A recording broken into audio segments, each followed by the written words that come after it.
Echo Sounder Control Panel.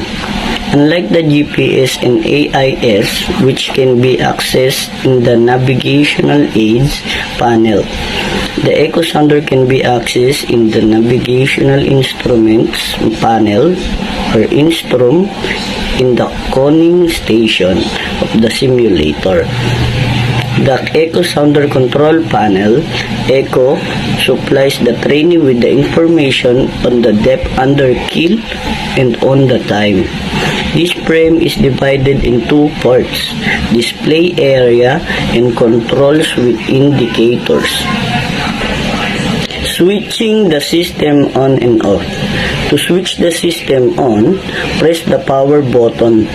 The system will be switched on and assume the parameter setting which have been selected when the system has lasted switch off.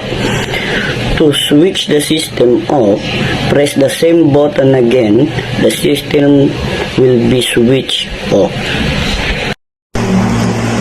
Controls and indicators. The display area is situated in the left-hand side and the controls with indicators on the right-hand side of the frame.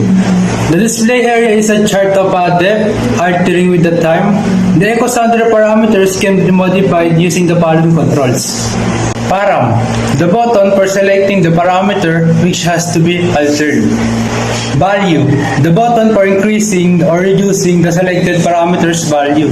Set, the button for the confirmation and input of the selected parameter's value. There are some indicators and control buttons in the top right hand side. They are from the top of the bottom. Current, latitude, and longitude indicators. Echo Sounder operating mode, actual or play. Current depth in chosen measuring units. Current, date, and time. Replay, which allows viewing the sounding as of any past moment of time. Mark, which draw a vertical line for the current time mark on the graph. Sensor, switch from one sensor to another.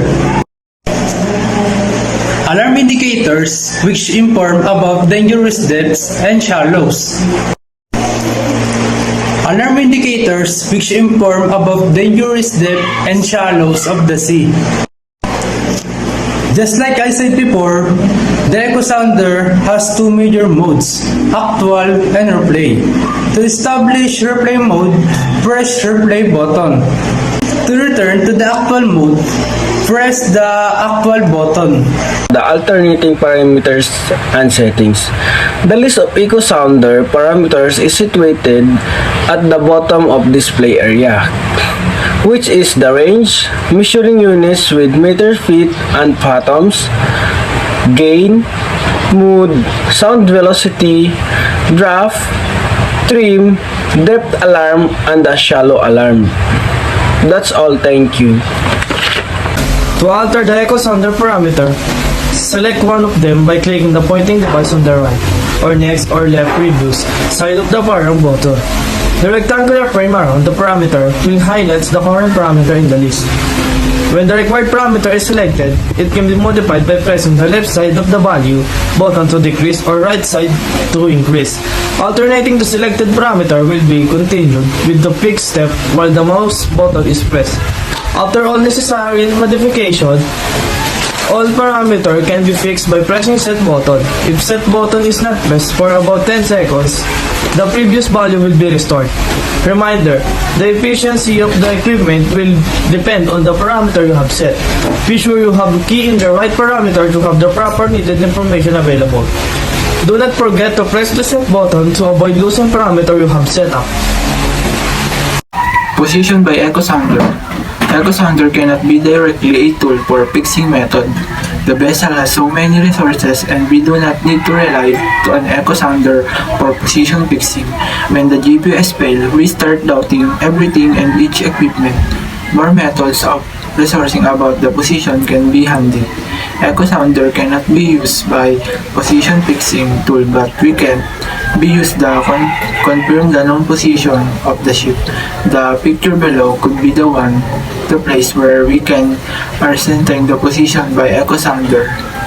If we see depth of around 40 meters on echo sounder and sometime we take bearing on the edge of that island, the visible to use, we draw position line from this island. As their only point of the position line where the depth expected to be 40 meters, this will be the vessel's estimated position. As stated earlier, this is not the position fixing method, but we can use this as a confirmation tool for the position we get from the other methods such as GPS and AIS.